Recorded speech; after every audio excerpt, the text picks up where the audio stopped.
When I wake up in the morning, I don't think, am I motivated to go do what I'm supposed to do? No, I don't think about it for 1 millisecond. When the alarm clock goes off, I have no thought about whether this is easy, whether this is hard, whether I want to do it, whether I don't want to do it. None of that matters.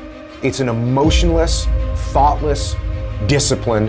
When the alarm clock goes off, you get up, you get out of bed, and you go do what you're supposed to do.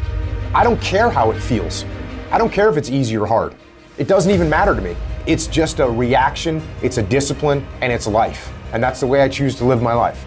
It is not what you perceive about me. It's what I perceive about me. It's not what they say about you that matters.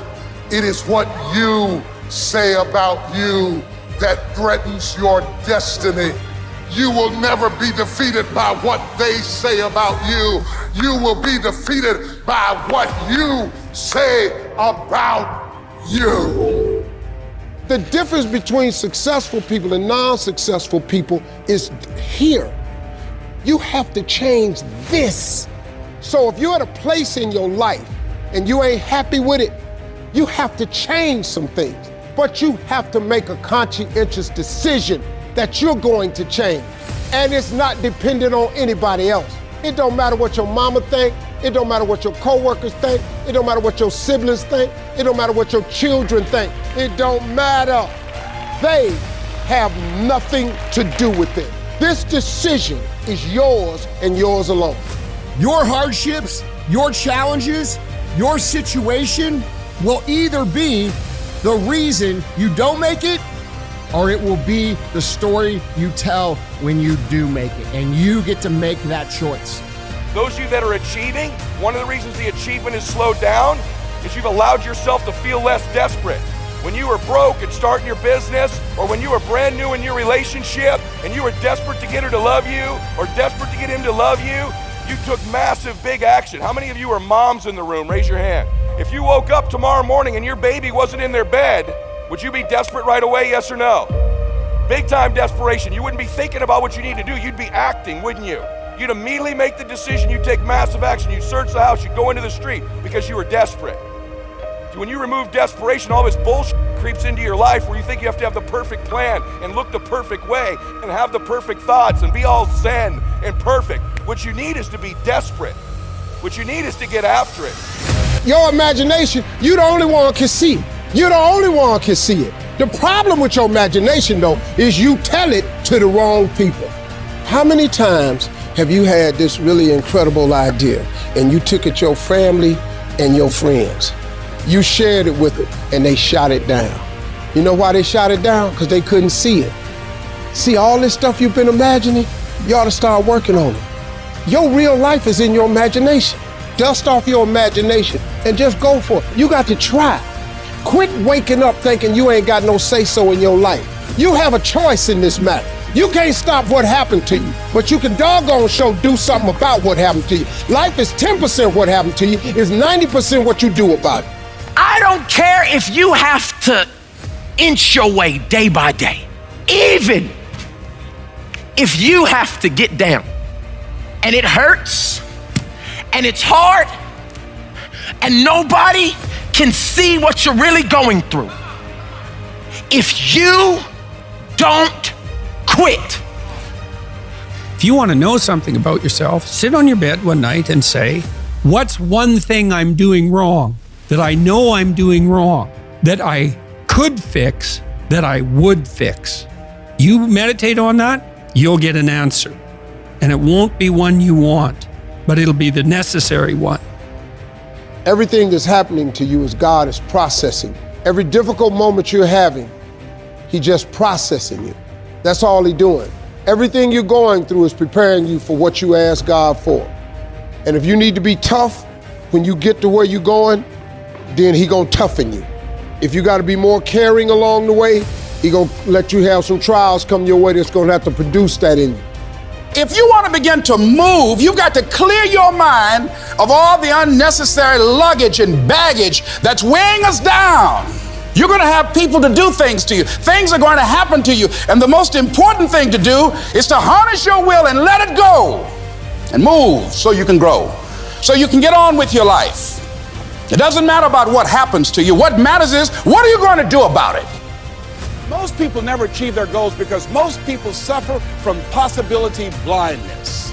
They look around trying to think about the things that they don't have. Robert Roots, a young man who wrote a book about success principles of the Three Little Pigs. He said, it's not what you don't have, it's what you think you need that keeps you from being successful or happy in life. It's not what you don't have. See, I was focused on what I didn't have. Don't have a college degree, don't have any credentials, never worked for a major corporation. I was focused on the negative things. It said, negative things are the things that you see when you're not focused on your goal. What do you come with? What is it? A friend of mine, Dexter Yeager, said, when the dream is big enough, the odds don't matter. I'm reminded of a great man. When I was reading Time magazine talking about some of the great minds of the last century, they didn't mention his name, Dr. Howard Thurman, one of the mentors of Dr. Martin Luther King Jr., also an advisor to Mahatma Gandhi and Albert Schweitzer. And he said, the ideal situation for a man or woman to die is to have family members standing around their bed praying with them as they cross over.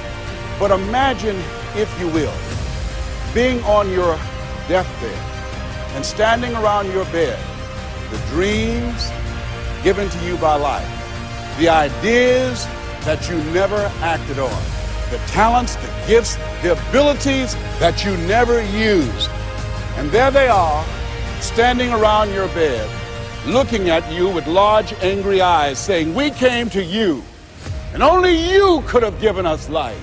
And now we must die with you forever. And the question is, if you died this very moment, what will die with you? What dreams? What ideas? What talents? What leadership potential? What greatness that you showed up to bring? That you allowed fear or procrastination to hold you back? Perhaps that's why Henry David Thoreau wrote the words, oh God, to reach the point of death, only to realize that you've never lived, only to realize that you've never scraped the surface of your potential. When you don't have a true appreciation and acceptance for who you are, and you allow yourself to be immobilized by fear, what happens in the process is that you begin to abuse yourself. You begin to sabotage your life, you begin to sabotage your dreams, you begin to unconsciously work against yourself. You become your own worst enemy. So what do you do about that? Well, you begin to realize that your dream and your gifts have so much meaning and so much value for you till your hunger for them will begin to push you past the fear. Your hunger to have them will give you a special drive. As you work on yourself, as you begin to acknowledge your true identity, the true power that you have, the true capacity you have to bring about change, the miracle working power that you have within yourself to do the things that you want to do. When you take them on, I'm reminded of a man who, this gentleman was doing a special study of a special tribe in Africa, headhunters.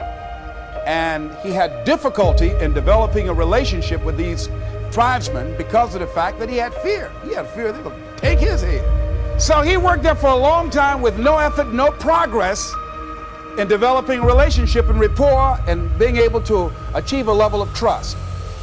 So finally one night while he was in bed, he was thinking about it. I said, what is it that you came here to do? What is your life work as a missionary? He said, I wanted to study these tribesmen. So what's the worst thing that they can do to you? Kill you. And he just decided, hey, this is what I came here to do. I know that there's some risk involved, and I'm going to do it, come what may. He said, I'm not going to be afraid of it. He went back the next day, and he started doing the work and trying to talk to and interview many of the members of this tribe. And they began to respond to him. They threw out the welcome mat to him. And years later, when people came to see what his progress was, they asked him, how were you able to do this? How did you convert the relationship from being hostile to that of being positive? And he said something I think has value for all of us. He said, when life can no longer threaten you with death, he said, what else is there?